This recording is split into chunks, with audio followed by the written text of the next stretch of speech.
ये बहुत बड़े सौभाग्य का विषय है। लगभग 550 वर्षों की लंबी प्रतीक्षा के बाद भगवान श्री राम लला अपने दिव्य मंदिर में,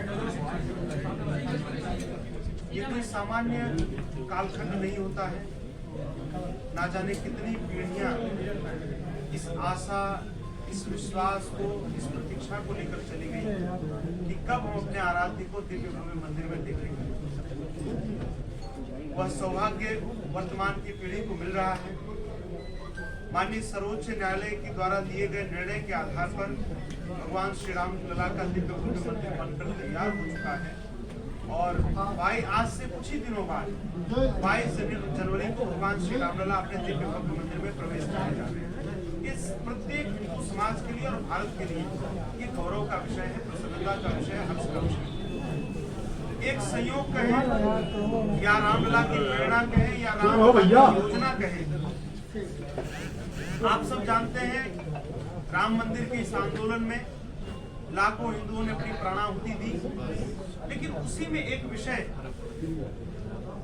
जब यह मुकदमा रामलला का माननीय उच्च न्यायालय के समक्ष आया और उच्च न्यायालय ने पूज्य संतों को आमंत्रित किया कि तार्किक आधार पर, हिंदू धर्म के ग्रंथों के आधार पर हम कैसे सिद्ध करेंगे कि यह विवादित भूमि रामलला की जन्मभूमि है।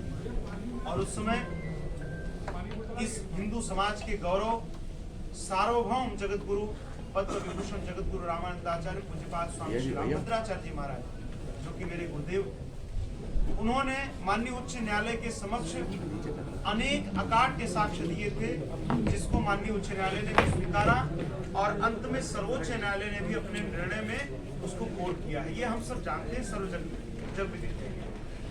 तो ये रामलला की योजना ही कह सकते हैं कि पिछले वर्ष पूज्य गुरुदेव का जब 74वां जन्मोत्सव सालासर में था, तो वहीं पर योजना बनी और अनायास हम सबके मन में प्रेरणा है कि अगला जो उत्सव है, अमृत महोत्सव है, वो श्री अयोध्या धाम में हो। यह तिथि लगभग 1 वर्ष पूर्व तय हो चुकी थी, 14 से 22 जनवरी की, और फिर संयोग का क्रम रहा, रामलला की कृपा रही। राम जी का स्वभाव है राम सदा सेवक रुचि राखी। राम जी अपने भक्तों की रुचि की रक्षा करते हैं। रामलला ने अपने साथ ही कि जब मैं दिव्य भव्य मंदिर में प्रवेश कर रहा हूँ तो मेरे इस युग के जो सबसे बड़े भक्त हैं, ऐसे पूज्यपाद गुरुदेव का अमृत महोत्सव भी उन्होंने अयोध्या में मनाने की योजना बनाई। और आज अमृत महोत्सव का इतना दिव्य भव्य आयोजन हो रहा है, ये आप सब देख पा रहे हैं। यहाँ पर 1008 कुंडी श्री हनुमान महायज्ञ होगा। आप जानते हैं, हम अपने घरों में, परिवार में, अपने समाज में अनेक अनुष्ठान करते हैं, लेकिन वह कहीं ना कहीं हमारे अपने लाभ के लिए होता है, या तो धन के लाभ के लिए, या अपनी विजय के लिए, या अपनी यश कीर्ति वैभव की वृद्धि के लिए। लेकिन यह अनुष्ठान इतना निर्मल हो रहा है, इतना पावन हो रहा है गुरुदेव के सानिध्य में। इस अनुष्ठान का उद्देश्य केवल और केवल पाक अधिकृत कश्मीर की पुनः प्राप्ति है। इस मनोरथ के साथ यह दिव्य अनुष्ठान हो रहा है, जहाँ पर हजारों की श्रृंखला में हमारे वैदिक विद्वान बैठ करके और पूज्य गुरुदेव के हजारों शिष्यों के साथ 1.25 करोड़ से अधिक आहुतियां श्री हनुमान जी महाराज की प्रसन्नता के लिए समर्पित करेंगे। गुरुदेव का ऐसा भाव है कि जब हनुमान जी महाराज बिना बीजा के लंका में जाकर जानकी जी की सुधि लेकर आ सकते हैं, तो प्रत्येक भारतवासी बिना बीजा के पाक कश्मीर जा सके, इसी मनोरथ के साथ यह यज्ञ हो रहा है। आप जानते हैं, पूरे रामायण काल में भगवान श्री राम ने अपने प्रत्येक कार्यों के लिए जिन्हें निमित्त बनाए, वो श्री हनुमान जी महाराज। ये अयोध्या की धरा है। यहाँ जब भगवान वनवास काल से लौट कर आए तो उन्होंने भरत जी से एक बात कही जो हम सब जानते हैं। उन्होंने इसी अयोध्या में कहा कि भरत भाई, कभी से उऋण हम नहीं, मैं सबसे तो उऋण हो सकता हूँ, लेकिन हनुमान जी महाराज के उपकारों से उऋण नहीं हो सकता। और उसी का परिणाम है कि अयोध्या जी में भगवान ने अपने से भी ऊंचा स्थान यदि किसी को दिया है तो श्री हनुमान जी महाराज को दिया। इसलिए हनुमानगढ़ी में हनुमान जी महाराज विराजमान है।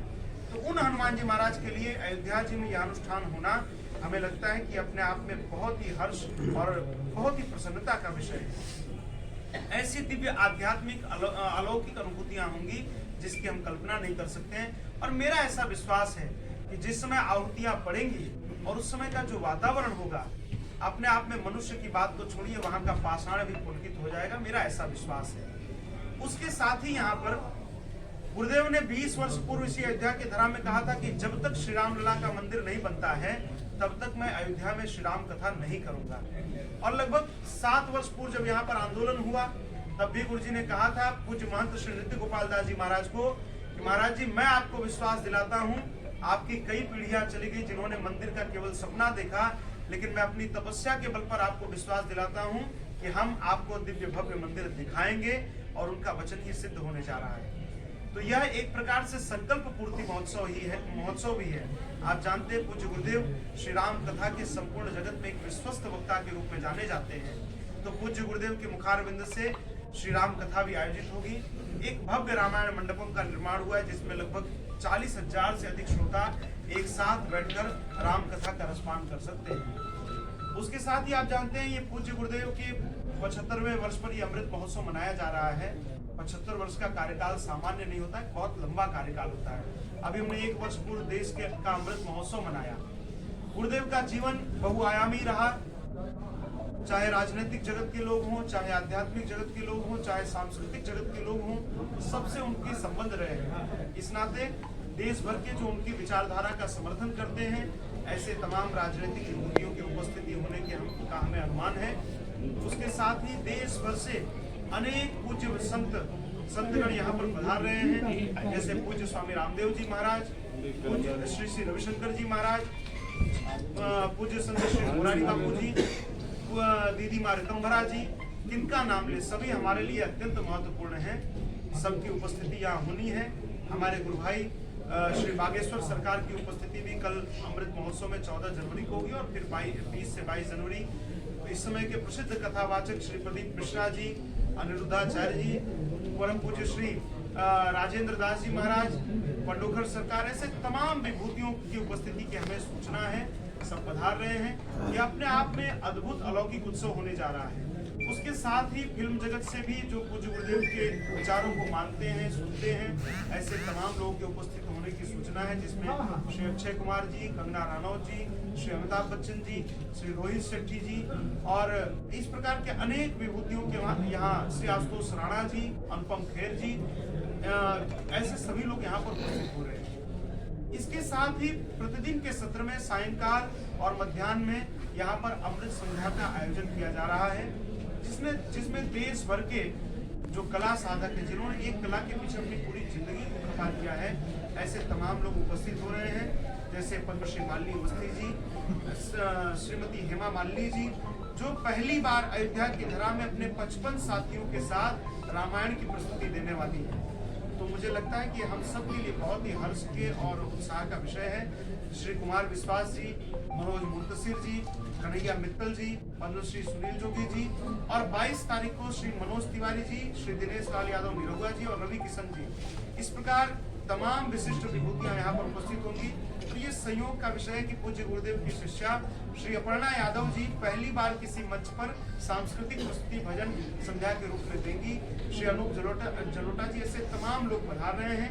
मुझे लगता है कि आयोजन जिस प्रकार का उत्साह भगवान श्री राम जब 14 वर्ष के वनवास के बाद अयोध्या लौटे थे, जो उत्साह तब बना था, उसी प्रकार का उत्साह पुनः भारतीय जनमानस में, हिंदू जनमानस में होने जा रहा है। मैं आप सभी पत्रकार साथियों के माध्यम से अयोध्या वासियों को और देश भर को आमंत्रित करता हूं कि आप प्रशासन की जैसी व्यवस्था हो, उस व्यवस्था के अनुरूप जैसी प्रशासन अनुमति दे, आप उपस्थित होकर कार्यक्रम का लाभ लें। ये जिस प्रकार की आध्यात्मिक अनुभूतियां होंगी, मेरा ऐसा विश्वास है कि वो आपके पूरे जीवन के लिए स्मरणीय रहेगा। 1000 ग्रंथों का सार संग्रह किया है, इसलिए सनातन